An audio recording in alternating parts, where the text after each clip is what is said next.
हम्म। नमस्कार, मेरा नाम नीतू घोष है। आप सभी का स्वागत है हमारे इस इंटरव्यू लॉकडाउन इकोनॉमी पे। थिंक टैंक ऑल्टर कॉन्टैक्ट्स द्वारा एक गैर लाभकारी पहल जो छोटे व्यवसायी और स्वयं नियोजित पेशेवरों को इस महामारी के चुनौतियों से उभरने और अर्थव्यवस्था को पूर्ण सक्रिय करने में मदद करता है। तो आज हमारे इस शो पे अतिथि है मिस गार्गी सेन, जो कि कोलकाता से है। स्वागत है मिस गार्गी आपके हमारे शो लॉकडाउन इकोनॉमी पे। कैसे हैं आप? नमस्ते नीतू, मैं ठीक हूँ। सबको नमस्कार करके मैं ये बोल रही हूँ कि मैं ठीक हूँ। इस लॉकडाउन में जितना सही रहा जा सके हम लोग वही कोशिश कर रहे हैं। तो मिस सेन, आप बताएं हमारे दर्शकों को अपने बिजनेस के बारे में। क्या बिजनेस करते हैं आप? एक्चुअली मेरा एक होम स्टे है कोलकाता में एक जगह है सॉल्ट लेक। वहाँ पे मैंने एक होम स्टे कई सालों से मैं चला रही हूँ। यहाँ पे देशी विदेशी सब तरह के गेस्ट आके 1 दिन 2 दिन 10 दिन 15 दिन महीने 2 महीने भी रह सकते हैं। हमारा जो अपार्टमेंट है ये वेल फर्निश्ड अपार्टमेंट है। यहाँ आके आप अपना रह सकते हो, आप अपना कुक कर सकते हो जैसे कि आपने घर में जैसे रहते हैं वैसे आप एंजॉय कर सकते हो। और हमारे वहाँ पे हमने सर्विस के लिए हेल्पर्स भी रखा हुआ है सो दैट सब कुछ स्मूथली हो। ओके। तो मिस सेन, आप बताएं इस लॉकडाउन और महामारी ने आपके बिजनेस को किस तरह से प्रभावित किया है? हाँ, ये बहुत बड़ा क्वेश्चन है। एक्चुअली फ्रॉम फेब्रवरी हम लोग का बुकिंग तो पहले से ही आता है क्योंकि हम एयरबीएनबी, मेक माई ट्रिप, गो आईबीबो, ट्रिप एडवाइजर इस तरह की कंपनियों के साथ हम अपना कॉन्ट्रैक्ट रखते हैं। लेकिन फेब्रवरी के बाद सब लोगों ने अपना जो भी बुकिंग था सब कुछ कैंसिल हो गया। और हम लोग आज अभी तक मैंने अभी सिचुएशन पहले से बेटर हो गया है, थोड़ा सा नॉर्मल हुआ है, लेकिन अभी भी फॉरेनर्स तो बिल्कुल भी नहीं आ रहे हैं और जो इंडियंस हैं वो भी नहीं ट्रैवल कर रहे हैं। तो हम लोग का ये बिजनेस जो है बहुत ज्यादा इफेक्ट किया हुआ है। यू कैन से कि लास्ट कुछ महीनों से 7-8 महीनों से आफ्टर मार्च हम लोग का बिजनेस जीरो हो चुका है। और ये तो पूरा ट्रैवल इंडस्ट्री को ही, टूरिज्म इंडस्ट्री को, होटल इंडस्ट्री को ही इफेक्ट किया है। और हम लोग तो एक होम स्टे चला रहे हैं, छोटा मोटा बिजनेस है, तो वो तो बहुत ज्यादा इफेक्टेड है। ओके। और एग्जाम्स देने भी बाहर से काफी लोग आते थे, तो हमारा जो होम स्टे था वो बहुत सुटेबल था उनके लिए, बिकॉज ऑल एग्जाम सेंटर्स एकदम हमारे होम स्टे के पास में था। तो अभी एग्जाम्स भी नहीं हो रहे हैं, सब कुछ ऑनलाइन हो रहा है। तो आप समझ सकते हो कि हम लोग का बिजनेस बहुत ज्यादा इफेक्टेड हुआ ओके। है। तो मिस सेन, आप अब बता सकते हैं कि अभी आपके मतलब ग्राहक और जो आपके प्रतियोगी है, कस्टमर्स एंड अब कॉम्पिटिटर्स, वो अभी कैसा कर रहे हैं? देखिए, कॉम्पिटिटर्स जो है वो भी हमारे जैसा ही कर रहे हैं, किसी का भी बहुत अच्छा नहीं हो रहा है। जो बड़े लार्ज होटल्स है या ज्यादा बड़ा गेस्ट हाउस है या कुछ बड़ा सा होम स्टे है, वो लोग भी सफर है। लेकिन हमारा सिर्फ सिंस हमारा बहुत छोटा है, इसलिए हमारे हमारा बिजनेस ज्यादा इफेक्टेड हो रहा है। उनके पास अगर 25 रूम का एक होटल है या गेस्ट हाउस है, तो वहाँ पे अगर उनका 10 रूम का भी बुकिंग आ जाता है तो उनका चल जाता है थोड़ा बहुत। लेकिन हमारा बहुत छोटा सा अपार्टमेंट है, ऑफकोर्स यहाँ पे अगर कोई नहीं आता है, ये सेल्फ बुकिंग कर सकते हो, तो वो वाला ज्यादा इफेक्ट कर रहा है। और फिर सबसे बड़ी बात यह है, इस टाइम में ग्राहक बिल्कुल भी नहीं आ रहे हैं क्योंकि उनको भी तो डर है ना कि हम सिटी को चेंज करेंगे तो फिर हमको क्वारंटाइन में रहना पड़ेगा। तो दैट इज 14 डेज का क्वारंटाइन, तो वो एक कॉस्ट इफेक्टेड है। आप बिना वजह कहीं जाओ और वहां जाके 15 दिन रहना पड़े, तो इसलिए ग्राहक भी नहीं आ रहे हैं और सब लोग अपने घर में ही सेफ रहना पसंद भी कर रहे हैं। तो मतलब ये इंडस्ट्री ही सफर है। तो इसके लिए हम लोग को ऐसे जो गवर्नमेंट से कोई साइड में कुछ मतलब इसका कोई हम लोग को सपोर्ट मिल रहा है ऐसा कुछ है नहीं। तो बस चल रहा है ऐसे ही। और क्या। अच्छा मिस सेन, आप ये बताएं, आपका जो ये होम स्टे है, अपार्टमेंट है, ये कोलकाता में है कहाँ? किस जगह पे है? लोकेशन क्या है इसकी? हाँ, लोकेशन ये हमारा लोकेशन सॉल्ट लेक करके एक जगह है कोलकाता में, शायद आप जानते होंगे, वहाँ पे सेक्टर 2 के अंदर है, CL ब्लॉक में। और मेरा लोकेशन इसलिए बहुत लुक्रेटिव है बिकॉज ये सेक्टर 5 का जो मेट्रो स्टेशन है उसके एकदम करीब है, वॉकिंग डिस्टेंस, 2 मिनट्स वॉक करके आप मेरे होम स्टे में आ सकते हो। तो ये बहुत ओपन और चारों तरफ से बहुत ओपन है और बहुत पीसफुल है, और फ्रंट भी बहुत गार्डन वगैरह बनाया हुआ है, तो बहुत अच्छा है। मतलब जो भी हमारे गेस्ट हैं उन लोग रिटेन करते हैं, बार बार आते हैं। अगर कोई एक बार मेरे होम स्टे में रह जाता है तो वो मेरे को बार बार बोलता है कि आपका होम स्टे हम लोग को पसंद है, क्योंकि व्यू बहुत अच्छा है, फ्रंट व्यू अच्छा है, सर्विसेज इज वेरी गुड। तो इसलिए थोड़ा मैं और क्या बोलूं अपने बारे में। Okay okay. अच्छा, अब ये बताएं, अब तो लॉकडाउन जो है वो अब नहीं है कोलकाता में, तो अब क्या कस्टमर्स आ रहे हैं आपके पास? नहीं, लॉकडाउन नहीं है। कहीं कहीं पे वो अपना आपका सील किया हुआ है, बहुत जगह, 4-5 जगह तो सील किया हुआ है जहाँ पे लेकिन वायरस अभी भी बहुत ज्यादा इफेक्ट है, और ये मतलब ये इंक्रीज हो रहा है, और लोग थोड़ा सा डेस्परेट भी हो गए हैं, तो बाहर से कोई आ नहीं रहा है। और दूसरी बात है कि हम लोग अगर कोई एक दिन के लिए बुक करता है तो हम ज्यादा उनको बुकिंग एक्सेप्ट भी नहीं कर रहे हैं, बिकॉज उनके जाने के बाद जो सैनिटाइजेशन का प्रोसीड्योर है दैट इज वेरी कॉस्टली। अगर आप एक दिन रह के दूसरे दिन चले जाते हो तो इट इज वेरी डिफिकल्ट कि हम सैनिटाइज।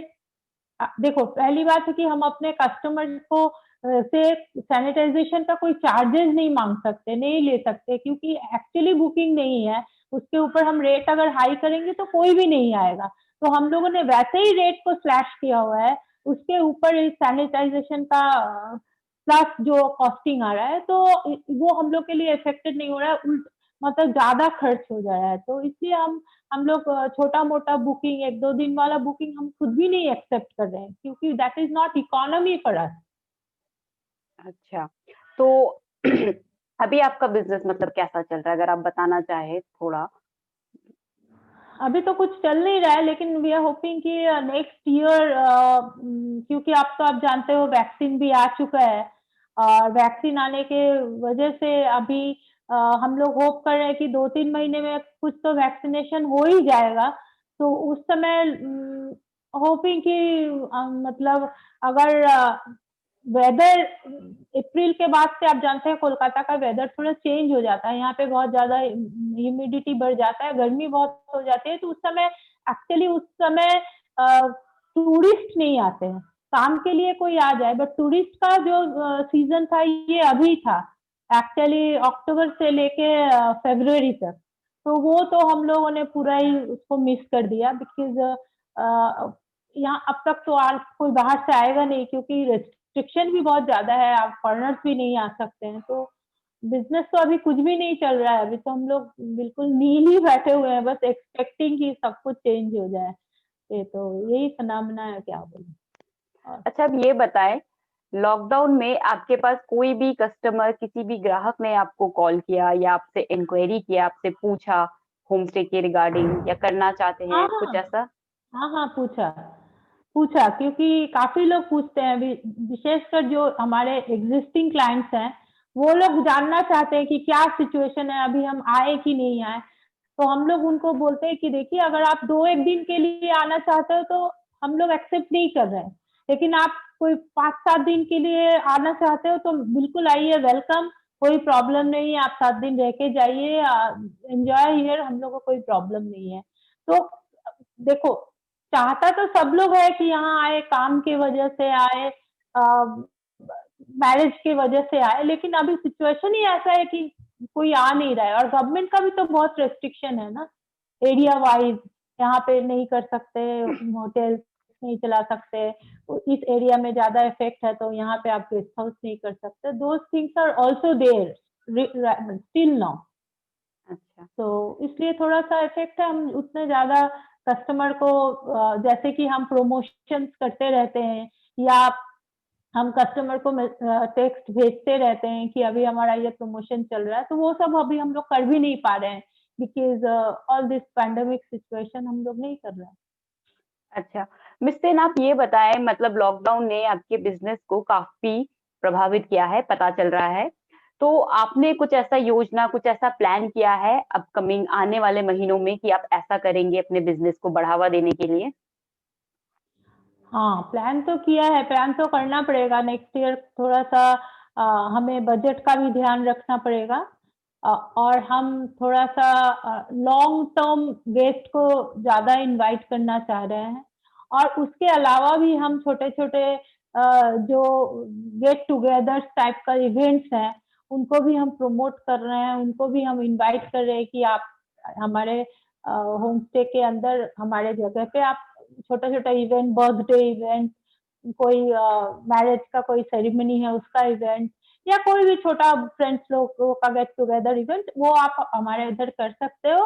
क्योंकि हमारे पास 15-20 लोगों का अकोमोडेशन हम कर सकते हैं, 15-20 लोग वहाँ पे सेलिब्रेशन कर सकते हैं। तो ये सब पहले हम नहीं कर रहे थे, लेकिन हमारा बिज़नेस इतना सफ़र कर रहा है कि अब हमें थोड़ा-सा स्ट्रैटेजिकली चेंज करना पड़ रहा है, क्योंकि हम सस्टेन करना है ना, तो हम और क्या कर सकते हैं, इस बारे में सोच, मतलब इसको इस तरह से इम्प्रूव कर रहे हैं। इवेंट कंपनियों के साथ हम बात कर रहे हैं कि आप हमारा प्लेस देखो, आप अपने जो इवेंट्स है, छोटा-छोटा इवेंट्स है, वो आप इधर करो, हमारे प्लेस में करो। तो ये सब हमारा प्लानिंग चल रहा है। और फॉरेन में अब हम नेक्स्ट ईयर से, मार्च के बाद से हम फिर हमारे जो गेस्ट हैं उनको हम फिर मेलर्स भेजना शुरू करेंगे, सोशल मीडिया में थोड़ा-सा एडवर्टाइज़मेंट शुरू करेंगे। यही सब प्लानिंग चल रहे हैं आज तक। अच्छा, आपका कोई सोशल मीडिया पेज है आपके होम स्टे के लिए? हाँ, मेरा एक मेरे एक्चुअली मेरा जो होम स्टे है उसका नाम है एट रेस्ट हाउस। तो अगर आप गूगल में भी सर्च करते हो ना, तो वो आपका एट रेस्ट हाउस मेरा दिखाता है। तो वहाँ पे लिस्टिंग किया हुआ है, तो गूगल सर्च में भी एट रेस्ट हाउस मेरा ही होम स्टे दिखाएगा। तो अच्छा, वो तो है ही, प्लस हमारा एक पेज भी है फेसबुक में, होम एट रेस्ट हाउस के नाम। ठीक है। सो कोई ऐसी 3 चीज़ जिसमें आपको मदद चाहिए आपके बिज़नेस के लिए? मदद चाहिए, मतलब किससे मदद चाहिए? आप मतलब आप कह बताएँ। रहे इम्प्रूवमेंट करने के लिए आप बोल रहे हो क्या? हाँ, मतलब क्या कोई ऐसी कौन-सी 3 3 चीज़, चीज़ मतलब को? आपके आपके बिज़नेस देखिए, में फर्स्ट, अगर मिले तो वो चीज़ तो बढ़ावा आए। हाँ, फर्स्ट तो है कि मुझे मैक्सिमम कनेक्शन चाहिए अक्रॉस द ग्लोब, ताकि बाहर से विदेशी लोग भी आए तो हमारे यहाँ रह सके, क्योंकि हमारा जो होम स्टे है वो हमने, मतलब फॉरेनर्स के वो दिमाग में रख के ही फैसिलिटीज किया हुआ है। तो वो वाला है। और दूसरी बात है कि इंडिया में भी, अपने देश में भी ज़्यादा से ज़्यादा कनेक्टिविटी हो, लोग हमारे पास आए, ये तो हम ज़रूर चाहते हैं। और थोड़ा लॉन्ग स्टे चाहते हैं कि हमारे गेस्ट हाउस में कोई आए तो वो रहे, लंबा रहे। होम स्टे में आए तो एटलीस्ट वो 1 महीने रहे, 15 दिन, 20 दिन रहे। अ, ये चाह रहे हैं दूसरी बात। और तीसरी बात, देखिए और तो क्या हेल्प हो सकता है, और तो कोई हेल्प क्या कर सकते हैं, और कोई क्या करेगा, हम लोग को ही अपनी तरफ से कुछ-कुछ करना पड़ता है। और हम लोगों ने और भी इम्प्रूव किया हुआ है सैनिटाइज़ेशन के लिए, और भी ज़्यादा मतलब इक्विप्ड कर रहे हैं कि मतलब किसी को प्रॉब्लम नहीं हो, हर कुछ रखना, ऑक्सीमीटर रखना, digital thermometer, everything well equipped हम जगह बना रहे हैं। तो बस ये तो हम अपनी तरफ से कर रहे हैं। और बाकी जितना कनेक्शन होगा इस इंडस्ट्री में तो जितना ज़्यादा कनेक्टिविटी होगा, उतना ज़्यादा लोग आपके पास आएँगे। और रेफरेंस, हाँ, ऑफ कोर्स रेफरल बिज़नेस है ये। अगर आप मेरे होम स्टे में रहते हो, तो आप, अगर आपको अच्छा लगता है, तो आप 4 लोगों को रेफर करते हो। तो ये बिज़नेस थोड़ा-सा रेफरल भी हो जाता है, कि इसके उसके वजह से मेरे को रेफरेंस मिला। तो उस बारे में भी हम लोग हमेशा कोशिश कर रहे हैं कि हम अच्छे से अच्छी सर्विस प्रोवाइड करें अपने कस्टमर। चलिए मिस सेन, हमें अपने बिज़नेस के बारे में बताने के लिए बहुत-बहुत धन्यवाद। मैं आशा करती हूँ कि आपके बिज़नेस को बहुत बढ़ोतरी मिले। जिस तरीके से आप बता रही हैं, कोरोना वायरस ने, इस महामारी ने आपके बिज़नेस को काफ़ी प्रभावित किया है। तो आपका बहुत-बहुत धन्यवाद हमसे जुड़ने के लिए। आप सभी लोगों का धन्यवाद जो आज हमारे साथ जुड़े। ऐसे कई इंटरव्यूज है बाहर के अन्य अन्य देशों के, हमारे इस वीडियो लिंक में दिया गया है। आप सभी से अनुरोध है, हमारे इस चैनल को सब्सक्राइब कीजिए, वीडियो को लाइक कीजिए और हमसे बने रहे। नमस्कार। नमस्कार। नमस्कार।